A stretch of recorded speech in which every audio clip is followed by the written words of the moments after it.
श्री ओम नमः जय श्री ओम नमः नमो हिरण्यं नमो सिद्धानं नमो आयेनां नमो वज्रायं नमो लोकेशां ओंकारं संयुक्तं नित्यं जयन्ति योगिनं कामनं मोक्षं च ओंकाराय नमो नमः अवीरशतमंगा प्रक्षादि सकलं कर्मफलं का मुनि विरूपासी तीर्थ सरस्वती भक्तनोदृतनाम अज्ञान वृंदावन ज्ञानान्वय शलाकया चक्षुमिलितं येन तस्मै श्री गुरुवे नमः परम गुरुवे नमः परम्पराचार्य गुरुवे नमः सकल कलशविध्वंसकं श्रीयांसकं परिवर्तकं धर्म संबंधकं भक्तिविमुक्तियोधकारकं पुण्यप्रकाशकं पापनाशकं शास्त्रं श्रीमोक्षमार्गप्रकाशकनामधेयम् अस्य मूलमन्त्रकर्तारा श्री सर्वज्ञदेवा तदुष्टगणधरदेवा प्रतिगणधरदेवास्तेषां वर्तमानसामासाते आचार्य पुण्यनामाचार्य पंडित प्रोग्रामनिधि विचेतां श्रोतारः सावधानतया शृण्वन्तु। मंगलं भगवान् वीरो मंगलं गौतमो गणि मंगलं कुन्दकुन्दाद्यो जय धर्मोऽस्तु मंगलं सर्वमङ्गलमङ्गलं सर्वकल्याणकारकं प्रधानं सर्वधर्माणां जैनं जयतो शासिनं जैनं जयतो शासिनं जिनका परम पावन चरित्र जल निधि समान अपार जिनके गुणों के कथन में गणधर न पावे पार बस भीतराग विज्ञान जिनके कथन का सार उन सर्वदर्शी सन्मति को वंदना शतबार वंदना शतबार मंगलमय मंगलकरण वीतराग ज्ञान नमो दाई जाते वै हरिहंतादिमान करि मंगल करियो मां ग्रंथ करण को जाते मिले समाज पावे निज पदरा पावे निज पदरा। वे वितरागी देवशाल गुरु धर्म की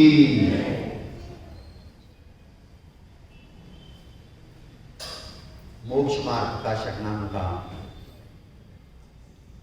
अध्यात्म ग्रंथ है पंडित टोडरमल साहब द्वारा रचित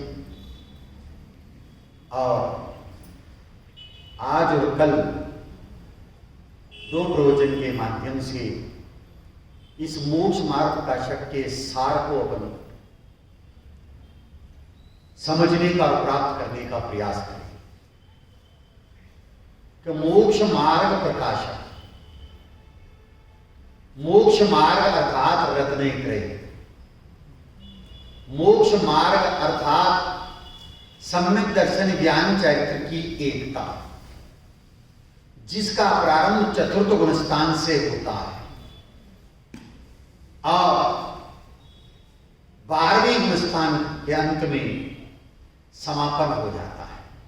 मार्ग नहीं रहता फिर तो मार्ग का फल प्राप्त हो जाता है। वो सहयोग के भी अयोग के भी सिद्ध दशा ये उस मार्ग का फल है। तो यहां जो मार्ग चौथे गुण स्थान से प्रारंभ हो जाता है उसका प्रकाशन किया गया है बताया गया है। मोक्ष मार्ग प्रकाशक ग्रंथ है किंतु निश्चय से तो मोक्ष मार्ग निर्ग्रंथ स्वरूप भगवान आत्मा के आश्रय से ही होता है। ये बड़ी मोक्ष मार्ग प्रकाशक ग्रंथ है, कोई दिक्कत नहीं, किंतु निश्चय से तो निर्ग्रंथ स्वरूप भगवान आत्मा के आश्रय से ही मोक्ष मार्ग का प्रारंभ होता है। जब भगवान आत्मा के आश्रय से मोक्ष मार्ग का प्रारंभ होता है तो प्रकाशन उसका कहां होता है कि पर्याय में होता है। किस जगह होता है? पर्याय में होता है। वो जिन जीवों की पर्याय में वो मोक्ष मार्ग का प्रकाशन हो चुका है वो मोक्ष मार्गी बन गए। ऐसे मोक्ष मार्ग का प्रकाशन, निरूपण, विवेचन यहां टोडरमल जी कर रहे हैं और ये सिद्ध कर रहे हैं कि यह मोक्ष मार्ग प्रकाशक ग्रंथ किनको पढ़ना योग्य है कि जो मिथ्या ज्ञान जनित तृष्णा रूप दुख से दुखी हैं, उन जीवों को मोक्ष मार्ग प्रकाशक ग्रंथ का स्वाध्याय, चिंतन, मनन करना कार्य है। क्या कहा? फिर दोबारा सुनिए हैं?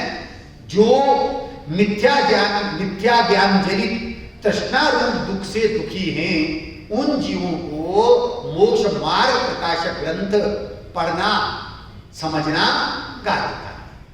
फिर ये कहते हैं कि यह मोक्ष मार्ग प्रकाशक निर्णायक ग्रंथ है। कैसा ग्रंथ है ये? निर्णायक ग्रंथ। कोई टोडरमल जी ने यहां निर्णय करने की पावन प्रेरणा दी है। तू कहता है ठीक है, परंतु क्यों लगा? ठीक है तो फिर परंतु क्यों लगाया? क्या कर? इसका मतलब सोचने की, निर्णय करने की प्रेरणा दे रहे हैं, बात भी कर रहे हैं। तेरे कहा है कोई दिक्कत नहीं, तेरी बात ठीक है, परंतु क्यों लगाया? इसका मतलब निर्णय करने के लिए बाध्य किया है। इसलिए इस ग्रंथ को निर्णायक ग्रंथ भी कहा जाता है। और इसके अलावा सबसे महत्वपूर्ण बात यह है कि उनका जो शिष्य है वो बहुत शास्त्र अभ्यासी है। ध्यान से सुनना, समझने की कोशिश करना है। उनका जो शिष्य है वो बहुत शास्त्र अभ्यासी है, अनेक ग्रंथों का उसका स्वाध्याय अध्ययन है और वो प्रश्न करता है तो शास्त्र का प्रमाण देकर के करता है। इस मोक्ष मार्ग प्रकाशक में आया, प्रश्न कर रहा है शिष्य तो शास्त्र का प्रमाण देकर के कर रहा है। लेकिन टोडरमल जी साहब की विशेषता रही है कि उन्होंने कहीं भी शास्त्र के आधार से जवाब नहीं दिया। क्यों नहीं दिया? कारण क्या है? शिष्य तो शास्त्र के आधार से प्रश्न रख रहा है और टोडरमल जी ने शास्त्र के आधार से जवाब नहीं दिया है।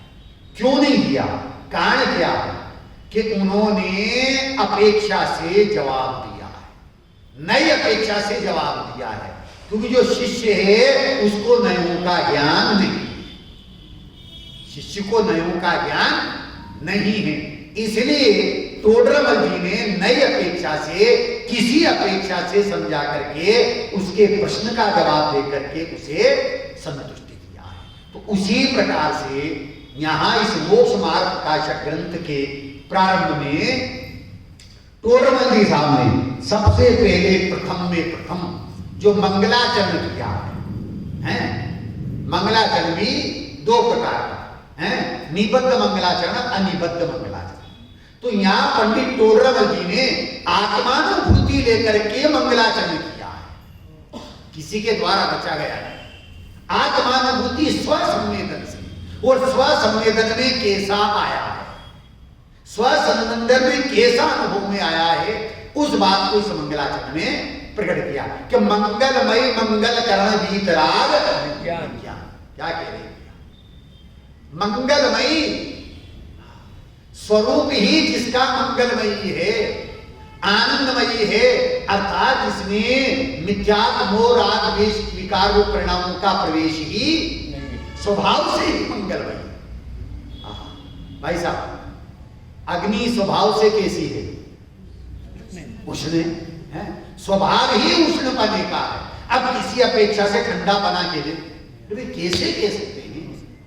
जिसका स्वभाव ही उष्णता का है, उसी प्रकार से कह रहे हैं जिसका स्वभाव ही स्वरूप से ही जो मंगलमय है, अर्थात जिसमें राग, द्वेष, मोह के परिणामों का प्रवेश ही नहीं, ऐसा चैतन्य घन, ऐसा भीतरा विज्ञान घन स्वभावी आत्मा वो स्वभाव से ही मंगलमय है। और मंगल कर्म फिर क्या करें कि जो ऐसे मंगल स्वरूप आत्मा का, भीतरा विज्ञानमयी आत्मा का आश्रय लेता है, अवलंबन लेता है, तो परिणति में वो मंगल का कारण बन जाता है।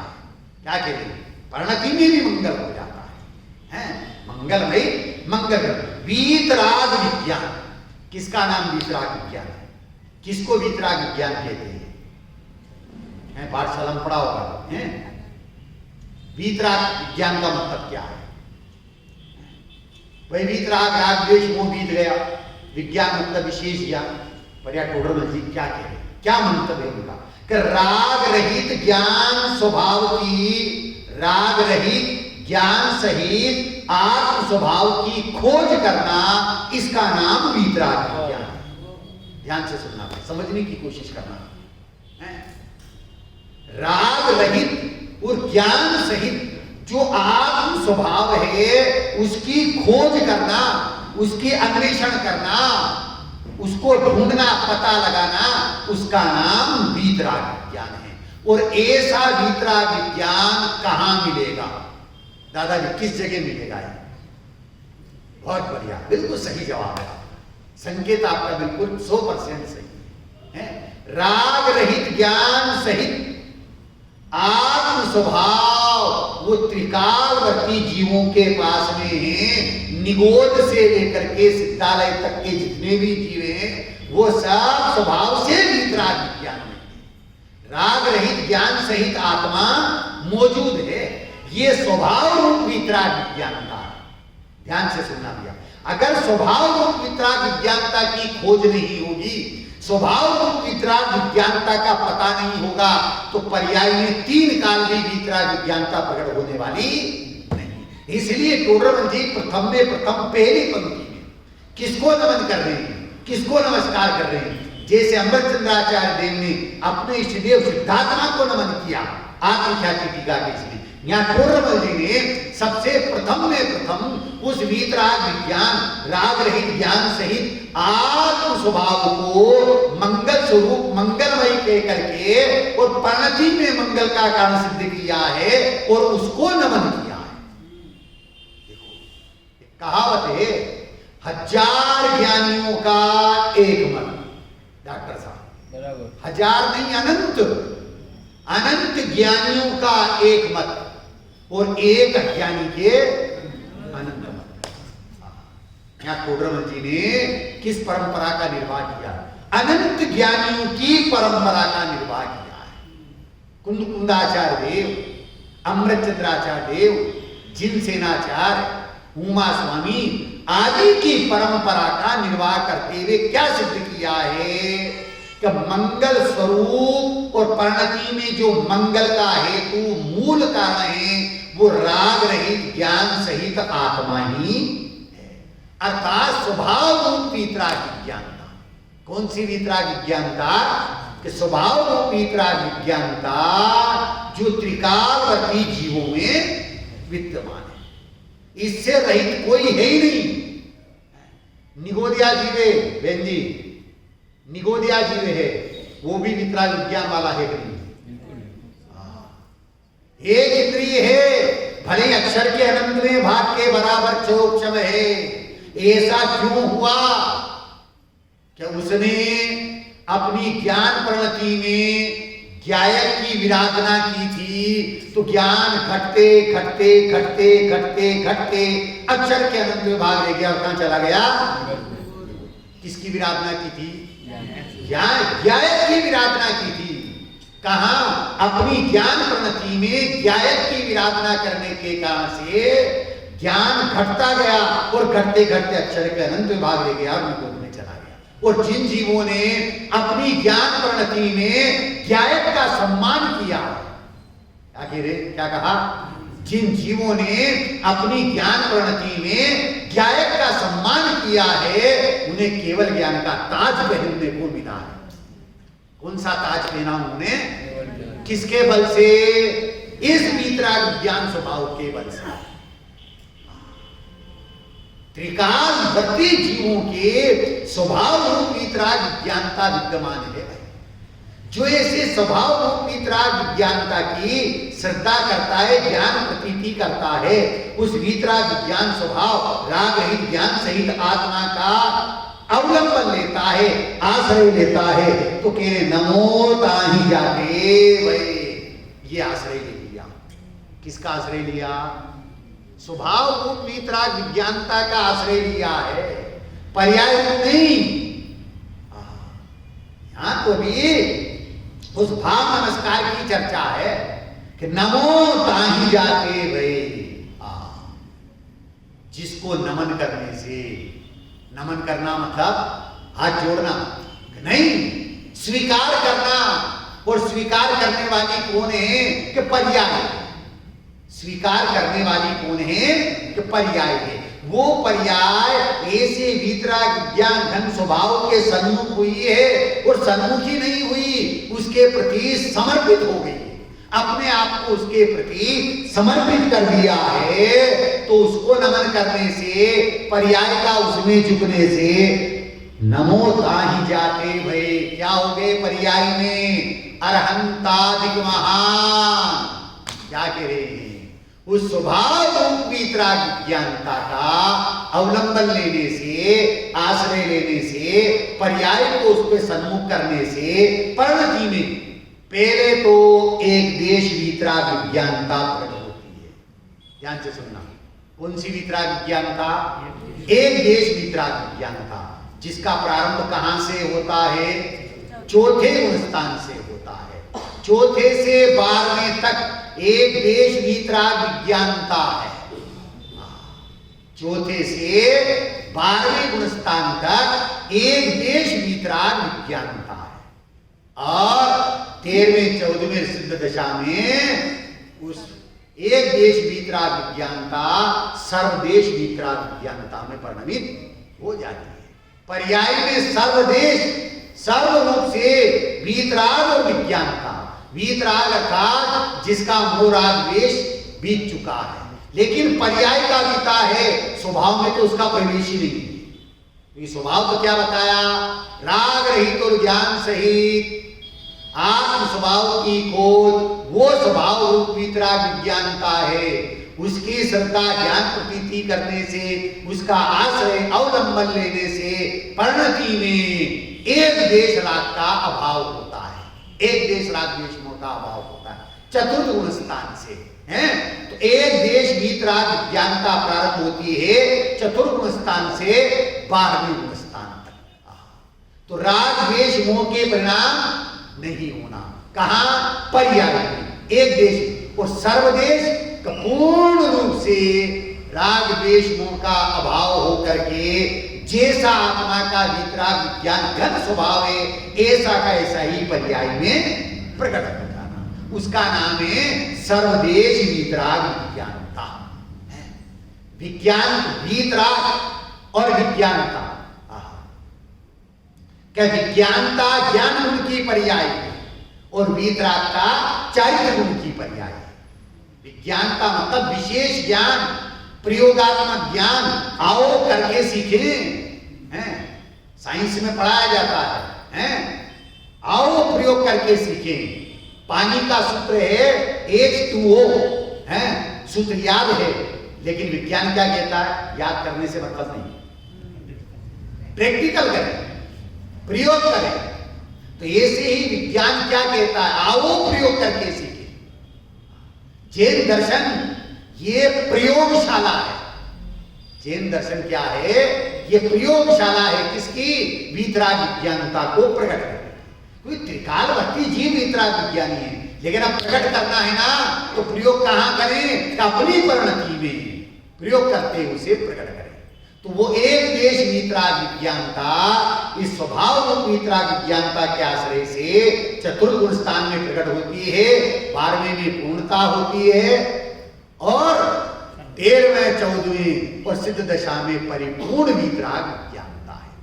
12वें गुण स्थान के अंतिम समय में पूर्णता होती है, वीतराग हो जाते हैं। 13वें गुण स्थान में सर्वज्ञ हो जाते हैं। तो ऐसे स्वभाव रूपी विज्ञानता को नमन करते हुए यहाँ पर्याय रूप ज्ञानता को प्रकट करने की भावना भाई गई। और कैसे प्रकट होता है इस बात को बताया है। इससे अर्हंतादि महान, क्या कह रहे, इस स्वभाव रूपी विज्ञानता का अवलंबन लेने से परिणति में महान पद की, कौन से पद की, ये जो पंच परमेष्ठी पद हैं, इन महान पद की प्राप्ति पर्याय में हो जाती है। आगे करे मंगल करी हो महा ग्रंथ कर्म होगा। मैं भी मंगल के लिए, अपनी परिणति में मंगल के लिए इस महान ग्रंथ की रचना करता है। क्या करें, करी मंगल करी हो महा, ऐसा महान मंगल करते हुए इस महान ग्रंथ की रचना की जा रही है। जिससे क्या होगा, जाते मिले समाज सब पावे निज पद। कौन सा समाज मिलेगा, हैं? कौन सा समाज मिलेगा? जाते मिले समाज सब, कौन सा समाज है? सम अर्थात त्रिकाल एक रूप रहने वाला, सम अर्थात त्रिकाल एक रूप रहने वाला और उसकी प्राप्ति। कैसा समाज? त्रिकाल एक रूप रहने वाला, अनंत ज्ञानादि गुणों का स्वामी भगवान आत्मा। ऐसे अनंत ज्ञानादि गुण रूपी समाज रूपी भगवान आत्मा की प्राप्ति होती है। पावे निज पद, निज पद की प्राप्ति हो जाती है। इस प्रकार इस महान निर्णायक ग्रंथ में मंगलाचरण में वीतराग विज्ञानता को नमन किया है और स्वभाव रूप वीतराग विज्ञानता को नमन करते हुए पर्याय रूप वीतराग विज्ञानता की भावना भाई गई है। कैसे प्रकट होती है? अब इसका पहला पीठबंध अधिकार है। उस पीठबंध अधिकार में पंच परमेष्ठियों के स्वरूप का विवेचन किया, वक्ता श्रोता के स्वरूप का विवेचन किया। दूसरा अधिकार संसार अवस्था का निरूपण। ये जो संसार मेरा चल रहा है, 4 गति 84 लाख रूप संसार दिन है। संसरणम करोति इति संसार, संसरणम करोति इति संसार, वे परिणाम जिनके कारण से संसरण हो रहा है वो संसार है। तो संसार अवस्था का निरूपण कर्म के निमित्त की मुख्यता से कथन किया। तीसरा जो अधिकार है संसार दुख का निरूपण किया। काय का निरूपण किया कि संसार में दुख है और सुख कहां है, कि मोक्ष में। तो संसार दुख का निरूपण किया तीसरे अधिकार में। अब चौथे अधिकार में कि संसार में दुख है ना, तो उसके कारण कौन है? मिथ्या दर्शन, मिथ्या ज्ञान, मिथ्या चारित्र जो है ये दुख के कारण है। तो चौथे अधिकार में दुख के कारण मिथ्या दर्शन, मिथ्या ज्ञान, मिथ्या चारित्र का निरूपण किया। पांचवें अधिकार में विविध मतों की समीक्षा करें। डॉक्टर साहब, कई बार मेरे को शंका होती है, उसका समाधान भी हो जाता है कि टोडरमल जी ने विविध मतों की समीक्षा क्यों करी? जैन धर्म की कर देते ना बस भैया। अब जी क्या नाम है आपका? अक्षय जी हैं। केवल जैन धर्म की कर देते, अपना प्रयोजन तो जैन धर्म से सिद्ध हो जाता। लेकिन नहीं, उनकी पेनी दृष्टि थी सत्य और असत्य की परख करने के लिए, सच्चे और झूठे की परख करने के लिए विविध मतों की समीक्षा करते हुए यह सिद्ध किया है कि लोक में यदि सत्यार्थ यथार्थ धर्म है तो वो जैन धर्म। सबका विवेचन करते हुए जैन धर्म की श्रेष्ठता को सिद्ध किया। छठा अधिकार है कुदेव कुरु को धर्म का निरूपण किया, ग्रहित मिथ्यात्व का निरूपण किया, स्थूल मिथ्यात्व का निरूपण किया। और सातवां अधिकार कौन सा है? जैन मिथ्यात्व, सूक्ष्म मिथ्यात्व का, सूक्ष्म ग्रहित मिथ्यात्व का विवेचन किया। ग्रहित और अग्रहित। सातवां अधिकार जो किनके लिए बनाया है? जैन मिथ्या दृष्टियों का विवेचन। अब जो जीव जैन है उनके भी मिथ्यात्व पाया जाता है। यहां से स्टार्ट किया सातवां अधिकार है। सूक्ष्म मिथ्यात्व का अंश भी रखने योग्य नहीं। तो सातवें अधिकार में जैन मिथ्या दृष्टियों का विवेचन करते हुए सूक्ष्म ग्रहित मिथ्यात्व का, ग्रहित मिथ्यात्व का विवेचन किया। और आठवां अधिकार उपदेश का स्वरूप। किसका स्वरूप भैया? कि 7 अधिकार को हर अधिकार में मंगलाचरण किया, पर 8वें अधिकार में मंगलाचरण नहीं किया। हाँ, अरे मेरी सातों अधिकार के मंगलाचरण 8वें में कर दी थे। उसके 8वें अधिकार के ऊपर की 2 पंक्तियां जो है सबको ख्याल में रखने लायक है। वक्ता कैसा ही हो, 80 वर्ष का हो चाहे 8 वर्ष का हो, वो कैसा कार्य करता है? तीर्थंकरवत कार्य करता है। यही शब्द है ना 8वें अधिकार, तीर्थंकरवत। जो उपकार तीर्थंकर करने किया है वही उपकार उसके द्वारा हो रहा है। 8वां अधिकार उपदेश का स्वरूप, जिसमें चारों योगों के स्वरूप का विवेचन विस्तार से किया गया है। और मोक्ष मार्ग ग्रंथ का प्रारंभ 9वें अधिकार से हुआ है। प्रारंभ कहां से हुआ? हम तो पीठबद्ध अधिकार से मानते हैं प्रारंभ, नहीं। 8 अधिकार तक को भूमिका है, 8 अधिकार तक को प्रस्तावना है। और यथार्थ में मोक्ष मार्ग प्रकाशक ग्रंथ का प्रारंभ तो 9वें अधिकार से होता है। इसलिए उस 9वें अधिकार का नाम क्या रखा गया? मोक्ष मार्ग का स्वरूप।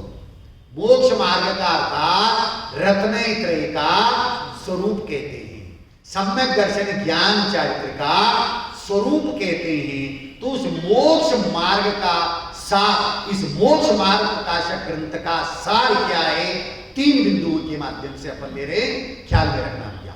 सबसे पहला बिंदु कि जीव गलती कहां करता है। ध्यान से सुनना, पहला बिंदु है जीव गलती कहां करता है। दूसरा बिंदु, गलती का निराकरण कैसे हो। क्या कहा? दूसरा बिंदु क्या है? गलती का निराकरण कैसे हो। और तीसरा बिंदु है ज्ञानानंद स्वभाव की प्राप्ति कैसे हो। 3 बिंदु है। ये पूरे मोक्ष मार्ग प्रकाशक का सार इसमें आएगा। ध्यान से समझने की कोशिश करना, 2 दिन में अपन इसको पूर्ण करेंगे। पहला बोल है जीव गलती कहां करता है। क्या है पहला बोल? जीव गलती का। दूसरा बोल है गलती का निराकरण कैसे हो। गलती का निराकरण कैसे होए। और तीसरा बिंदु क्या है कि निर्मल ज्ञानानंद स्वभाव की प्राप्ति कैसे हो। कि प्रयोजन की सिद्धि तो इससे होगी ना। गलती का निराकरण तो हो गया, गलती सुधर गई, लेकिन सुधर गई, गलती खत्म हो गई, तो अब होगा क्या कि निर्मल ज्ञानानंद स्वभाव की प्राप्ति कैसे हो। 3 बिंदु हैं। जीव गलती कहां करता है, गलती का निराकरण कैसे होवे, और निर्मल ज्ञानानंद स्वभाव की प्राप्ति कैसे हो। या ये 3 बिंदु हैं। ये तो आगम का कथन है। ध्यान से सुनना, समझने की कोशिश करना। ये तो आगम का कथन है। आगम अंग बाही का कथन करता है, अध्यात्म अंग प्रविष्टि का कथन करता है। आगम निमित्त का कथन करता है, अध्यात्म उपादान का कथन करता है। आगम परोक्ष ज्ञान पर्याय है, अध्यात्म प्रत्यक्ष प्रमाण सहित ज्ञान पर्याय है। आगम द्रव्य गुण पर्याय का कथन करता है, अध्यात्म विषय साधन और फल का कथन करता है। आगम प्रकृति का निरीक्षण करता है, आगम प्रकृति का निरीक्षण करता है, और अध्यात्म निज ज्ञानानंद ध्रुव परमात्मा का परीक्षण करता है। अध्यात्म और आगम, आगम ज्ञापक हेतु, आगम ज्ञापक हेतु, अध्यात्म उपादात्मक है, उपादान। आगम नींव है, अध्यात्म महल है। आगम जड़ है, अध्यात्म वृक्ष और फल है। आगम स्यादवाद जिन शासनम ऐसा कहता है। आगम क्या कहता है? स्यादवाद जिन शासनम। अध्यात्म क्या कहता है? स्वानुभूति जिन शासनम। अध्यात्म क्या कहता है? स्वानुभूति जिन शासनम। आगम का क्षेत्र विस्तार रूप है, अध्यात्म का क्षेत्र सीमित रूप है। आगम चारों अनुभवों शैली का निरूपण करता है और अध्यात्म जिसमें केवल आत्मा की मुख्यता से कथन किया जाता है, इसलिए उसे परमागम परम अध्यात्म कहा जाता है। आगम पथ है, रास्ता है, अध्यात्म मंजिल है। आगम महासागर है और अध्यात्म शुद्धात्मानुभूतिमयी अमृत कलश है। अब ये तीन बोल अपन ने लिए हैं, ये तो आगम की चर्चा है। प्रयोजन की सिद्धि आगम से नहीं होगी। ध्यान से सुनना, समझने की कोशिश करना। प्रयोजन की सिद्धि आगम से होने वाली नहीं। आगम, आगम आप द्वारा कहा गया, गंधर्वों द्वारा गूंथा गया और मुनि राजों के द्वारा मनन किया हुआ वो आगम। क्या करें? आप के द्वारा कहा गया, गंधर्वों के द्वारा गूंथा गया और मुनि राजों के द्वारा मनन किया गया वो आगम है। आ मतलब चहु ओर से जिसको सुन करके गम भाग जाए उसका नाम आगम है। आ मतलब चहु ओर से जिसको सुनकर के गम भाग जाए उसका नाम आगम है। लेकिन प्रयोजन की सिद्धि अध्यात्म से होगी। अधि अर्थात जाने, किसको? आत्मा को जाने। किसको जाने? आत्मा को। किसकी आत्मा को? स्वयं की आत्मा को। बहुत बढ़िया, इसका नाम अध्यात्म है। अपनी आत्मा को जानना। तो आगम के अनुसार तीन बोल लिए हमने कि जीव गलती कहां करता, मैं पूछूंगा कल, जीव गलती कहां करता है। दूसरा बोले गलती का निराकरण कैसे होए, और तीसरा बोल है निर्मल ज्ञानानंद स्वभाव की प्राप्ति कैसे। ये तीन बोल आगम के हैं। लेकिन अब अध्यात्म क्या कहता है? अध्यात्म से लेना है, प्रयोजन की सिद्धि अध्यात्म से होगी। तो मैं गलती कहां कर रहा हूं? आगम ने तो क्या कहा था? जीव गलती। लेकिन अध्यात्म क्या कहता है? मैं गलती कहां कर रहा हूं? मेरी गलती क्या है? मैं भूल स्वयं के वैभव को पर ममता में आया हूं। ये है मेरी गलती। मैं गलती कहां कर रहा हूं? दूसरा बिंदु, मेरी गलती का निराकरण कैसे हो? क्या कहा? मेरी गलती का निराकरण कैसे हो? और तीसरा बिंदु, मुझे निर्मल ज्ञानानंद स्वभाव की प्राप्ति कैसे हो? ये अध्यात्म के बोले। मैं गलती कहां कर रहा हूं? मेरी गलती का निराकरण कैसे हो और मुझे निर्मल ज्ञानानंद स्वभाव की प्राप्ति कैसे हो? ये अध्यात्म कहता है। अब मेरी गलती क्या है? मेरी गलती क्या? क्या गलती है? मैं भूल स्वयं के विभव को पर ममता में अटकाया। संक्षिप्त रूप में इसको नाम दिया है प्राप्त पर्याय की तन्मयता। ये है सबसे बड़ी गलती है। सबसे बड़ा अपराध क्या है? कि प्राप्त पर्याय की तन्मयता। जिस पर्याय में रहे हैं अपने आप को पर्याय रूपी हमने मान लिया है, पर्याय रूपी हमने स्वीकार कर लिया है कि प्राप्त पर्याय की तन्मयता। जैसे यहां किसके कारण से? मोह के कारण से। किसके कारण से? मोह के कारण से। भैया ने दिया था ना 2-3 दिन पहले, देखो मोह की महिमा है। तो मोह के कारण से, मोह अर्थात किसका नाम मोह है? किसको मोह कहते हैं?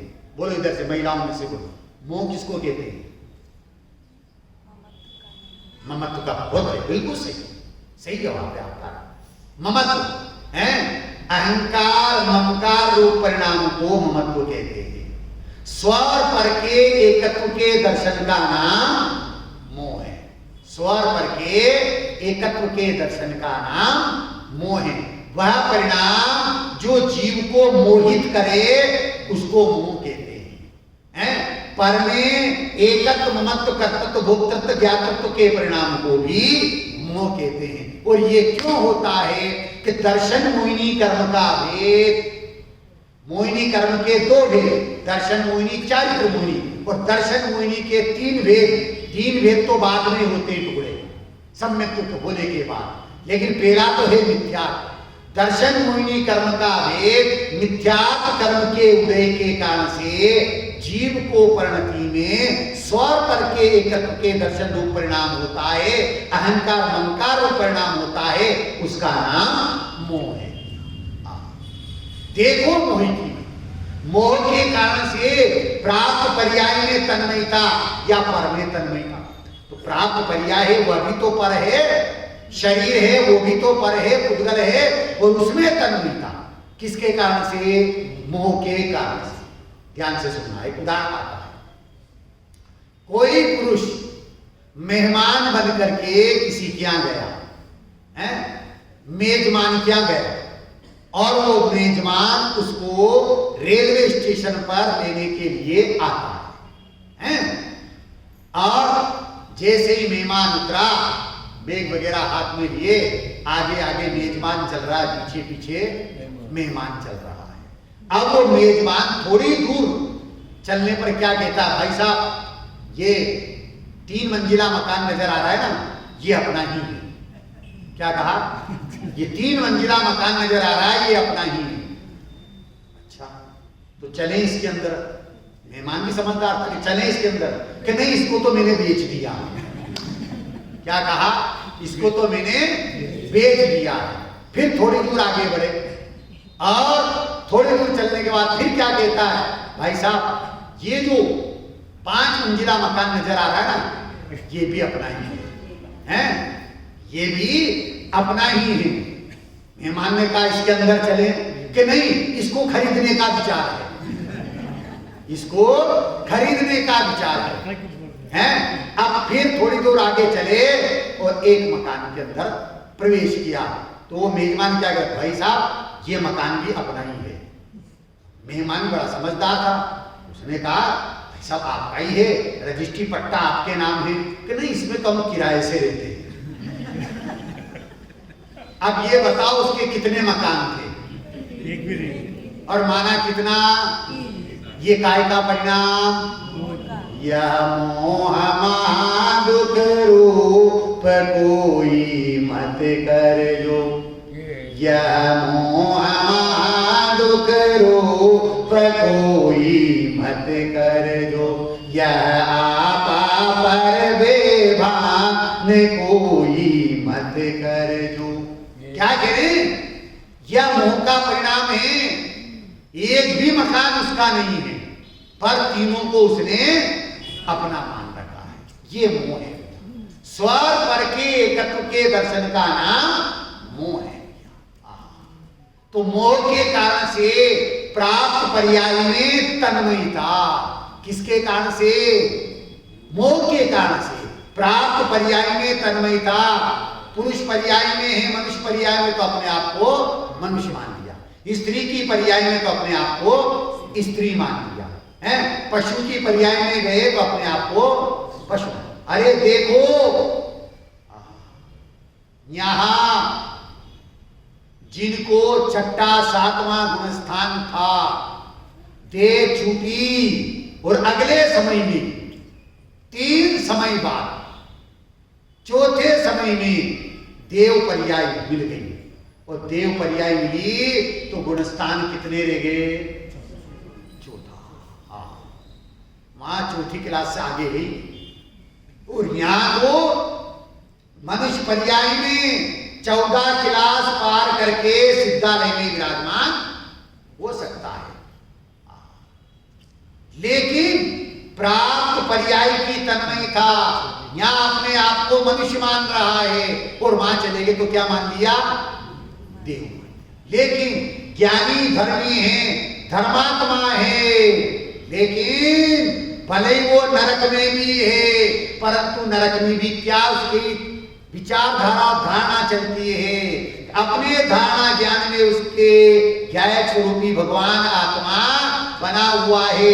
दौलत राम जी ने 6 डाला में कहा है, तिल तिल करे देह के खंड और असुर बिड़ावे दुष्ट है। तिल तिल करे देह के खंड, फिर भी रहता मैं तो अखंड। अरे असुर बिड़ावे दुष्ट नहीं, ये तो दौलत राम जी ने कहा पर्याय का ज्ञान कराने के लिए। यहां तो स्वभाव की चर्चा है ना। नरक में है सम्यक दृष्टि, दादाजी नरक में है सम्यक दृष्टि, दुखी है सुखी है, सुखी है। तिल तिल करे देह के खंड है, फिर भी रहता मैं तो अखंड। मेरे में खंड खंड होता ही नहीं है। खंड खंड जिसका हो रहा है वो पर्याय है, वो मैं नहीं हूं।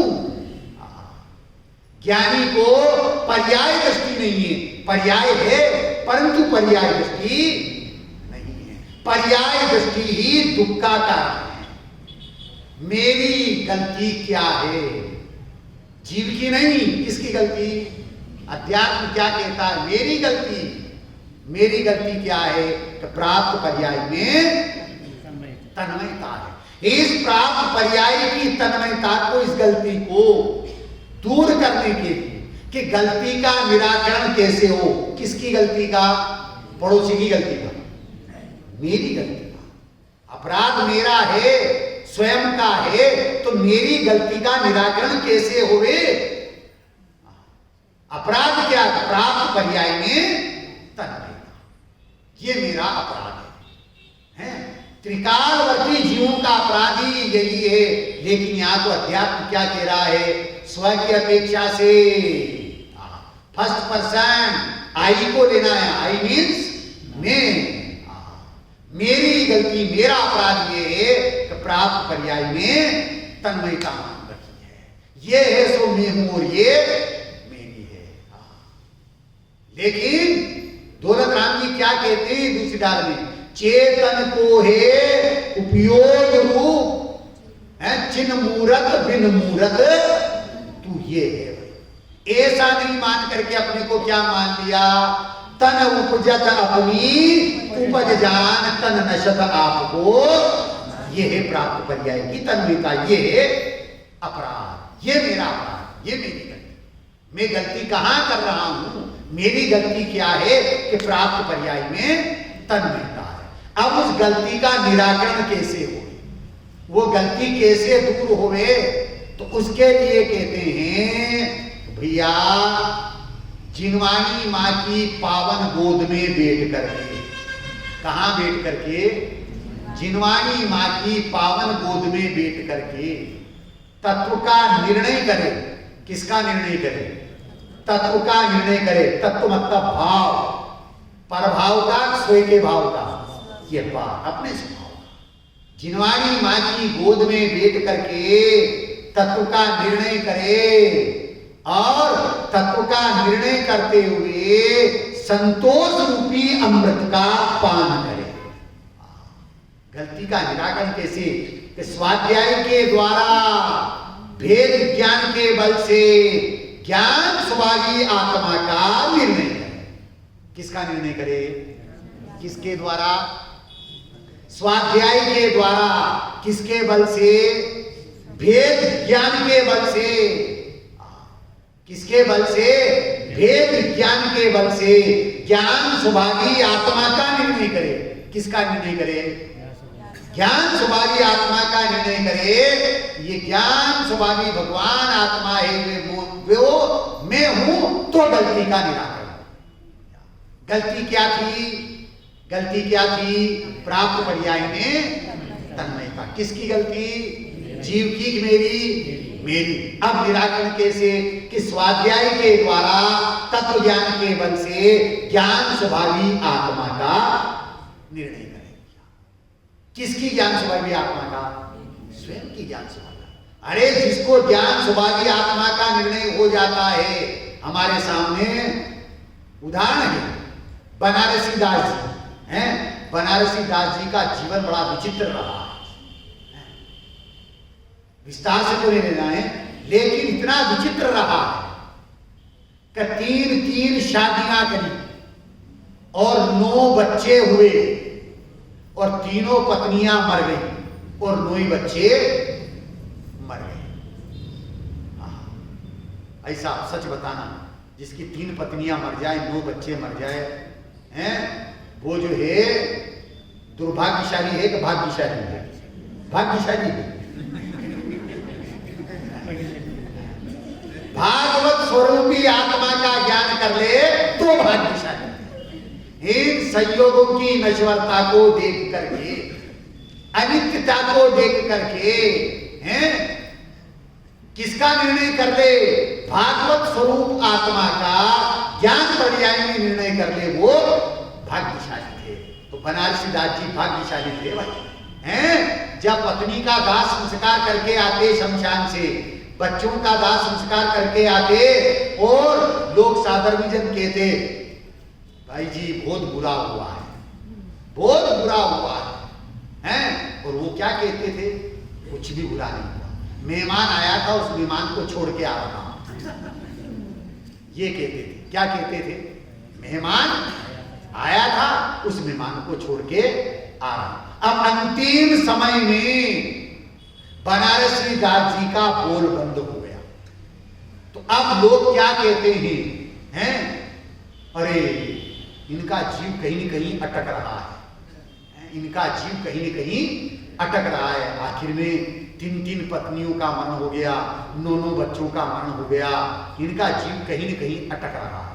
ये बात उन्होंने सुन ली तो उन्होंने स्लेट और बत्ती मंगाई, क्या बोलते हैं आप, पेम, हैं? वो पेम मंगाई, स्लेट, और उसके ऊपर जो है 4 पंक्तियां लिखी, अंतिम पंक्तियां लिखी थी उन्होंने, हैं? वो अंतिम पंक्तियां किस बात को सिद्ध करती है कि गलती का निराकरण कैसे होए? ज्ञान पुस्तक का हाथ में मारी अरी मोहनो, ज्ञान पुस्तक का हाथ में मारी अरी मोहना, प्रगट्यो रूप स्वरूप अनंत अजु सोहना, ज्या परजय को अंत करी सत्य करी मानना, चले बनारसी दास फिर नहीं आवा। क्या कहा? किसके बल से? किसके बल से गलती का निराकरण हो गया था? सम्यक दृष्टि ज्ञानी धर्मात्मा थे, ज्ञानानंद स्वभावी आत्मा का निर्णय हो चुका था, अनुभूति हो चुकी थी, प्राप्त पर्याय की तन्मयता छूट गई थी। मैं गलती कहां करता हूं? प्राप्त पर्याय में तन्मयता। निराकरण कैसे? कि स्वाध्याय के द्वारा, तत्व भेद ज्ञान के बल से। किसके बल से? भेद ज्ञान के बल से, स्व पर के भेद ज्ञान के बल से ज्ञानानंद स्वभावी आत्मा का निर्णय करे। किसका निर्णय करे? ज्ञानानंद स्वभावी आत्मा का निर्णय कर ले तो गलती का निराकरण हो जाए। गलती का निराकरण तो हो गया, लेकिन तीसरा बोल क्या है? मुझे निर्मल ज्ञानानंद स्वभाव की प्राप्ति कैसे होगी? क्या है तीसरा वो? मैं गलती कहां कर रहा हूं, मेरी गलती का निराकरण कैसे हो, और मुझे निर्मल ज्ञानानंद स्वभाव की प्राप्ति कैसे हो? तो मेरी गलती क्या है? कि प्राप्त पर्याय में तन्मयता है। अब उस गलती का निराकरण कैसे? स्वाध्याय के द्वारा वेद विज्ञान के बल से ज्ञानानंद स्वभावी आत्मा का निर्णय। अब निर्णय कर लिया ज्ञानानंद स्वभावी आत्मा, पर प्राप्ति कैसे हुए? निर्मल ज्ञानानंद स्वभाव की प्राप्ति कैसे हुए? तो आचार्य देव कहते हैं कि संयोगों से भिन्न। क्या कह रहे हैं? संयोगों से भिन्न, संयोगी भाव से भिन्न। क्या कह रहे हैं? संयोगी भाव से भिन्न, निर्मल पर्याय से भिन्न, गुण भेद से भी भिन्न, अभेद आत्मा में अपनापन करने से निर्मल ज्ञानानंद स्वभाव की प्राप्ति हो जाती है। कैसे होगी कि संयोगों से भिन्न, संयोगी भाव से भिन्न, निर्मल पर्याय से भिन्न और पूर्ण भेद से भी भिन्न, ऐसे अभेद आत्मा में जब अपनापन होता है, उसी का ज्ञान होता है और स्थिरता होती है, तो निर्मल ज्ञानानंद स्वभाव की प्राप्ति हो जाती है और परिणति में किसका प्रकाशन हो जाता है? ग्रंथ का क्या नाम है? ये अब मोक्ष मार्ग प्रकाशक ये हमारे सामने है तो पर्याय में होता है, पर्याय में होता, बहुत बढ़िया। और पर्याय में कैसे होता है? क्या बात है? तो प्राप्त पर्याय की तन्मयता दूर होवे, स्वाध्याय के द्वारा वेद विज्ञान के बल से ज्ञानानंद स्वभावी आत्मा का निर्णय करे। अब निर्णय हो गया तो उसके बाद क्या करे कि संयोग से भिन्न, ये वे नहीं ये मेरे, संयोगी भाव से भिन्न, निर्मल पर्याय से भिन्न, जो निर्मल पर्याय प्रकट हुई है मोक्ष मार्ग की, वो निर्मल पर्याय भी मैं नहीं। फिर कहते हैं गुण भेद से भिन्न, वो निर्मल पर्याय जिस गुण की है वो गुण भी मैं नहीं, मैं तो इन सबसे भिन्न अभेद अखंड एक ज्ञायक स्वरूपी भगवान आत्मा। बस ऐसी श्रद्धा ज्ञान प्रतीति हुई तो परिणति में मोक्ष मार्ग का प्रकाशन हो जाता है, मोक्ष मार्ग का प्रारंभ हो जाता है और वो मोक्ष मार्ग बढ़ते बढ़ते बढ़ते 12वें गुणस्थान तक बढ़ता जाता है और 13वें 14वें गुणस्थान में उस मोक्ष मार्ग के फल की प्राप्ति हो जाती है। उस मोक्ष मार्ग का फल क्या है? परिपूर्ण अतीन्द्रिय आनंद, अनंत सुख और अव्याबाद सुख, ये मोक्ष मार्ग का फल है। और मोक्ष मार्ग का फल अतीन्द्रिय आनंद है। क्या है? आनंद है। और वो आनंद कहां से मिलेगा? किस जगह से? 16 कान की पूजन करेंगे तो आनंद मिलेगा। रोज बोलते हैं आज के आनंद की मिल गया, 16 कान की पूजन से आनंद, 10 लक्षण की पूजन करी आनंद मिल गया। दादाजी, बहन जी, ये किसका आनंद है? 16 कान पूजन करी है, 10 लक्षण पूजन करी, आनंद किसका है? ये आनंद तो राग का है। ये काय का आनंद है? राग का आनंद नहीं है, आनंदाभास है। आनंद नहीं है, सुख नहीं है, सुखाभास है। मान लिया तो फिर नहीं करे, छोड़ दे इसको, ऐसा भी नहीं चलेगा। हाँ, गलत अर्थ ग्रहण मत करना भैया। धर्मी जीवों पे ऐसा परिणाम आता है और इसके अनुसार प्रवृत्ति भी होती है। परंतु श्रद्धा में क्या होता है? धर्मी के राग आग दहे सदा ताते समामृत चिरभज विषय कषाय अब तो त्याग निज पद दे। यहां है आनंद का स्रोत, आनंद का घड़िया, वो ज्ञायक स्वरूपी भगवान आत्मा है जो स्वभाव से ही वितराग विज्ञानमय है। ऐसे स्वभाव और वितराग विज्ञानता की श्रद्धा ज्ञान प्रतीति होगी तो परिणति में मोक्ष मार्ग का प्रकाशन होगा और मोक्ष मार्ग का प्रकाशन होगा तो परिणति में आनंद की प्राप्ति होगी। और वो आनंद कहां से मिल रहा है? तो उसके लिए पद में कहा है, ध्यान से सुनना। आनंद स्रोति बहरा, आनंद स्रोति बहरा और तू दास है। अचरज जल में रह के भी मछली को प्यास है। अचरज जल में रह के भी मछली को प्यास है। आनंद स्रोति बहरा और तू दास है। अचरज जल में रह के भी मछली को प्यास है।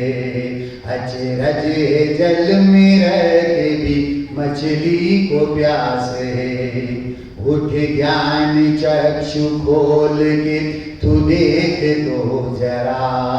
उठ ज्ञान चक्षु खोल के तू देख तो जरा। जिसकी तुझे तलाश थी, जिसकी तुझे तलाश थी, वो तेरे पास है।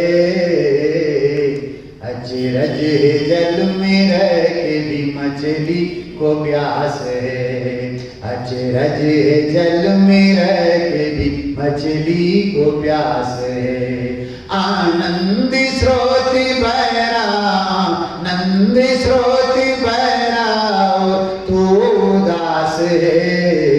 अचरज है जल में रह के भी मछली को प्यास है। अचरज है जल में रह के भी मछली को प्यास है। गन्ने में जो मिठास फूल में सुवास है। गन्ने में जो मिठास फूल में सुवास है। निज आत्मा में जोई वो, निज आत्मा में जोई वो परमात्मा वास है। अचरज है जल में रह के भी मछली को प्यास है। अचरज है जल में रह के भी मछली को प्यास है। कुछ समय तो निकाल आत्म शुद्धि के लिए। कुछ समय तो निकाल आत्म शुद्धि के लिए। नर जन्म का उद्देश्य न, नर जन्म का उद्देश्य न केवल विलास है। अचरज है जल में रह के भी मछली को प्यास है। अचरज है जल में रह के भी मछली को प्यास है। भोगों की वासनाओं से दूषित है मन तेरा। भोगों की वासनाओं से दूषित है मन तेरा। प्रभु का स्मरण नहीं, निज ध्रुव का स्मरण नहीं, और जग की आस है। अचरज है जल में के भी मछली को प्यास है। अचरज है जल में के भी मछली को प्यास है। आनंद स्रोत बहरा, आनंद स्रोत बहरा, और तो उदास है। अचरज है जल में रह के भी मछली को प्यास है। अचरज है जल में रह के भी मछली को प्यास है। अचरज है जल में रह के भी मछली को प्यास है। सभी जीव स्वभाव रूपी ज्ञानता को अपनी दृष्टि का विषय बनाएं, श्रद्धा का श्रद्धेय बनाएं, ज्ञान का ध्येय बनाएं, ध्यान का ध्येय बनाएं, चारित्र की चर्या का विषय बना करके अपनी परिणति में मोक्ष मार्ग का प्रकाशन करते हुए मोक्ष को प्राप्त करें। इस मंगलमय भावना के साथ में अभी की बात को विराम।